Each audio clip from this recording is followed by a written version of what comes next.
Hello, it's Luna and I am going to be reading to you today. I also just kind of punched myself in the face, but I hope you enjoy this story. It is The Telltale Heart by Edgar Allan Poe.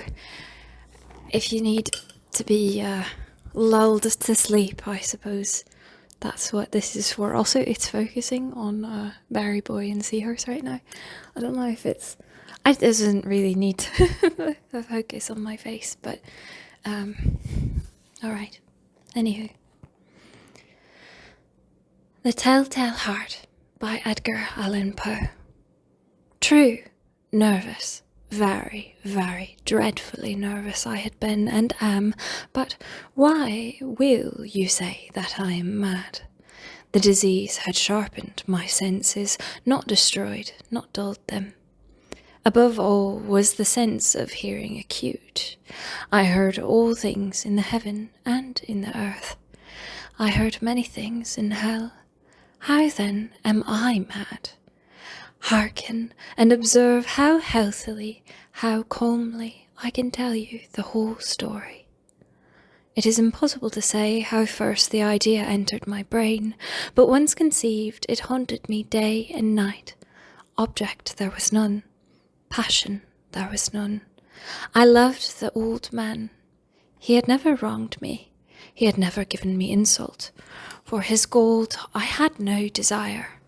I think it was his eye. Yes, it was this.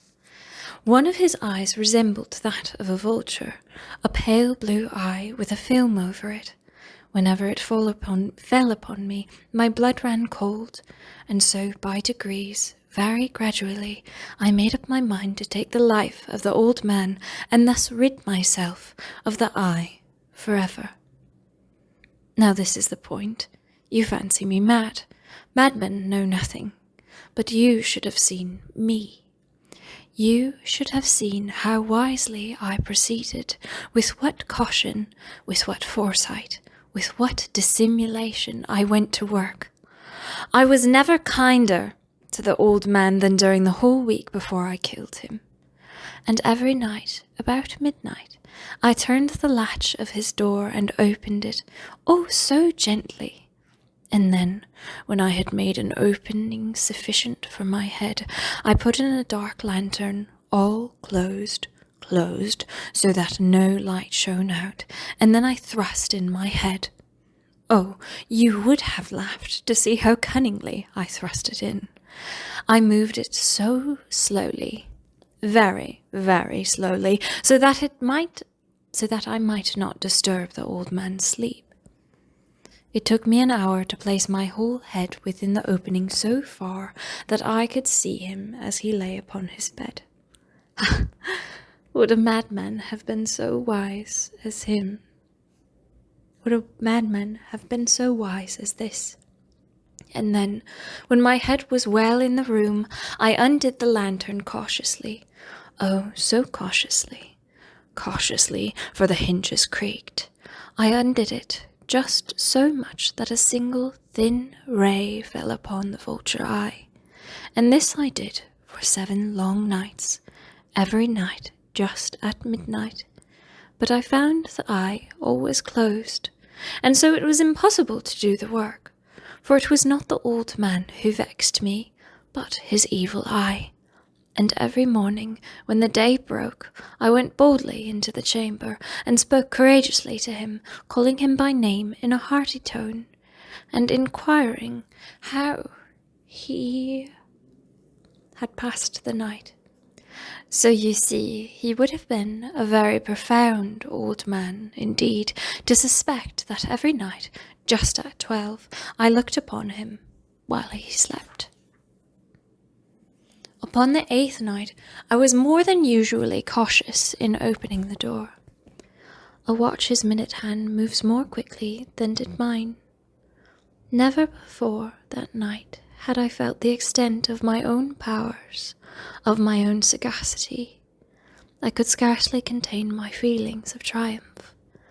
To think that there I was, opening the door, little by little, and he not even to dream of my secret. deeds or thoughts. I fairly chuckled at the idea, and perhaps he heard me, for he moved on the bed suddenly, as if startled. Now you may think that I drew back, but no. His room was as black as pitch with a thick darkness, for the shutters were close fastened, through fear of robbers, and so I knew that he could not see the opening of the door, and I kept pushing it on steadily. I had my head in, and was about to open the lantern, when my thumb slipped upon its tin fastening, and the old man sprang up in the bed, crying out, "Who's there?" I kept quite still and said nothing. For a whole hour I did not move a muscle, and in the meantime I did not hear him lie down. He was still sitting up in the bed listening, just as I have done night after night, hearkening to the death watches in the wall. Presently I heard a slight groan, and I knew it was the groan of mortal terror. It was not a groan of pain or of grief. Oh no! It was the low, stifled sound that arises from the bottom of the soul when overcharged with awe. I knew the sound well. Many a night, just at midnight, when all the world slept, it has welled up from my own bosom, deepening, with its dreadful echo, the terrors that distracted me. I say I knew it well. I knew what the old man felt, and pitied him, although I chuckled at heart.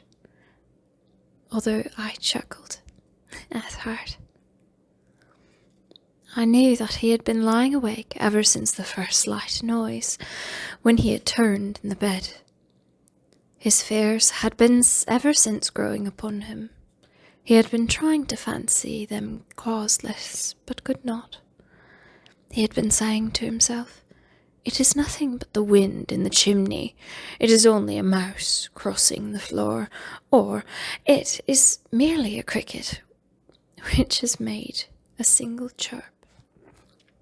Yes, he has been trying to comfort himself with these suppositions, but he had found all in vain, because death, in approaching him, had stalked with his black shadow before him, and enveloped the victim. And it was the mournful influence of the unperceived shadow that caused him to feel, although he neither saw nor heard, to feel the presence of my head within the room. When I had waited a long time, very patiently, without hearing him lie down, I resolved to open a very, very little crevice in the lantern. So I opened it, you cannot imagine how stealthily, until at length a single dim ray, like the thread of a spider, shot from out the crevice and full upon the vulture eye. It was open, wide open, as I grew furious. It was open, wide open, and I grew furious as I gazed upon it. I saw it with perfect distinctness, all a dull blue, with a hideous veil over it that chilled the very marrow in my bones. But I could see nothing else of the old man's face or person, for I had directed the ray, as if by instinct, precisely upon the damned spot. And now have I not told you that what you mistake for madness is but over-acuteness of the senses? Now, I say, there came to my ears a low, dull, quick sound, which as a watch makes when enveloped in cotton. I knew that sound well, too.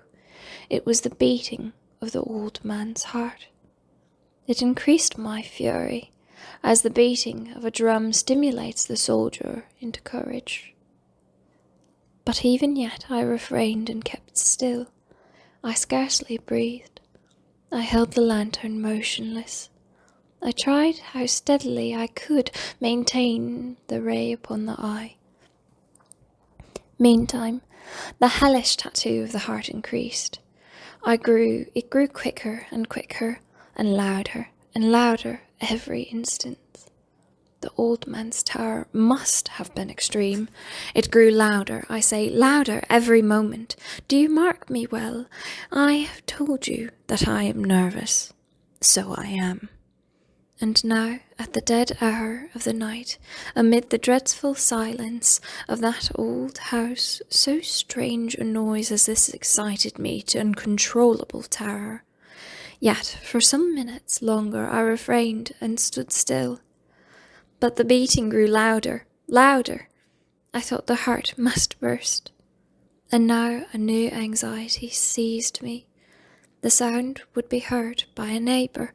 The old man's hour had come.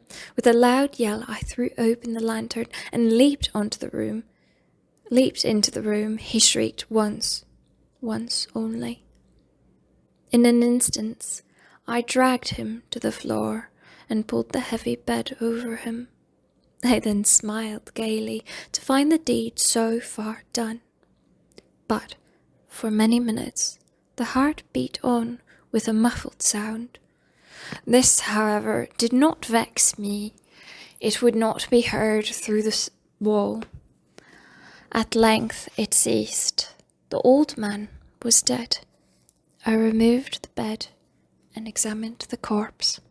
Yes, he was stone dead. I placed my hand upon the heart and held it there many minutes. There was no pulsation. He was stone dead. His eye would trouble me no more.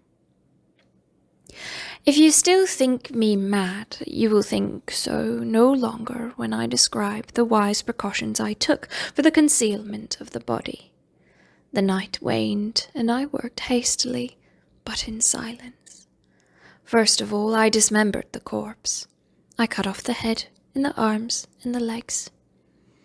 I then took up 3 planks from the flooring of the chamber and deposited all between the scantlings. I then replaced the board so cleverly, so cunningly, that no human eye, not even his, could have detected anything wrong.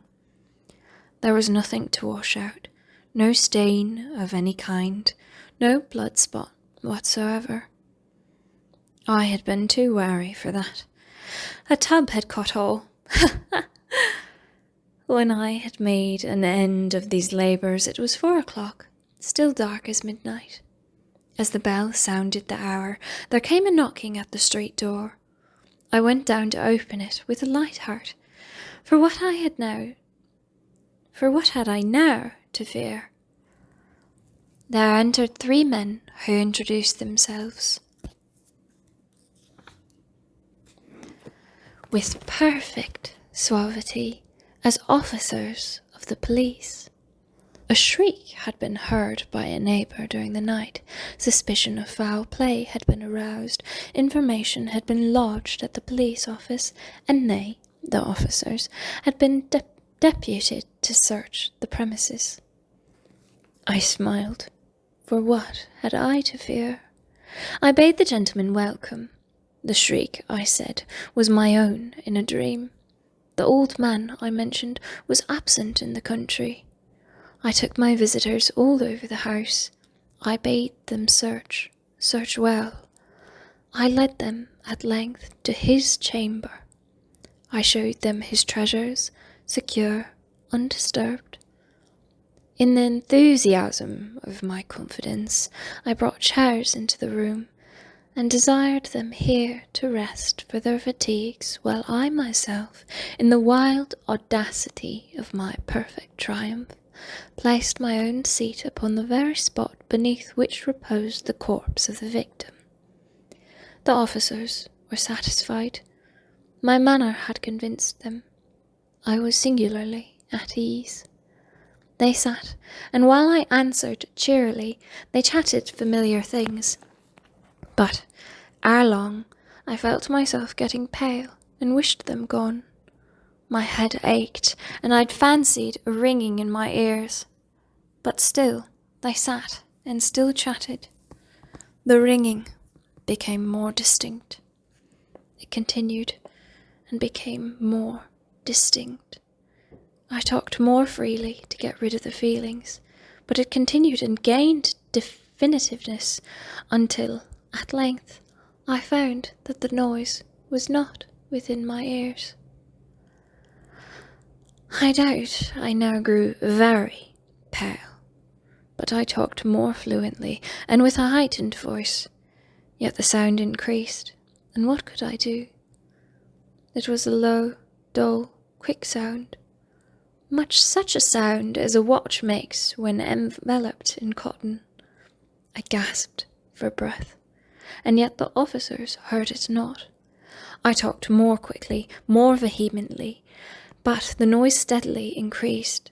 I arose and argued about trifles in a high key with a violent gesticulations, but the noise steadily increased. Why would they not be gone? I paced the floor to and fro with heavy strides, as if excited to fury by the observation of the men. But the noise steadily increased. Oh God, what could I do? I foamed, I raved, I swore. I swung the chair upon which I had been sitting, and grated it upon the boards, but the noise arose over all and continually increased. It grew louder, louder, louder, and still the men chatted pleasantly and smiled. Was it possible they heard not? Almighty God, no, no, they heard, they suspected, they knew, they were making a mockery of my horror. This I thought, and this I think, but anything was better than this agony, anything was more tolerable than this derision. I could bear those hypocritical smiles no longer. I felt that I must scream or die, and now, again, hark, louder, louder, louder, louder. Villains, I shrieked, dissemble no more. I admit the deed. Tear up the planks. Here, here, it is the beating of his hideous heart.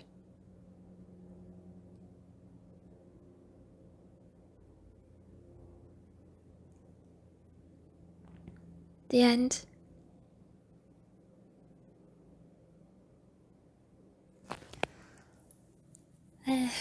Well, that's what to suck, turning yourself in like that.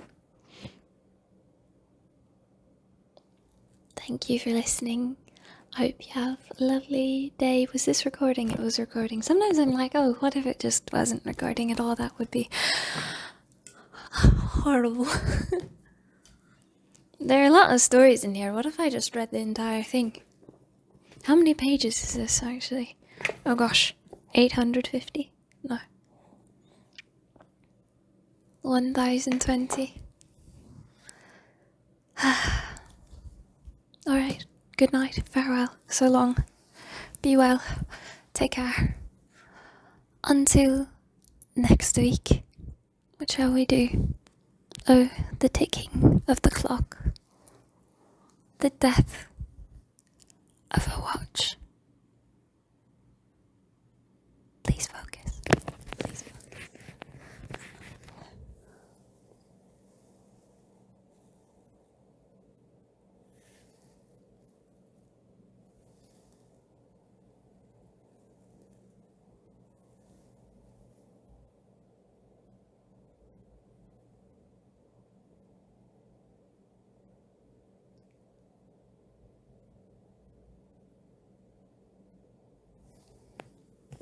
Wait a minute. That's not the right time.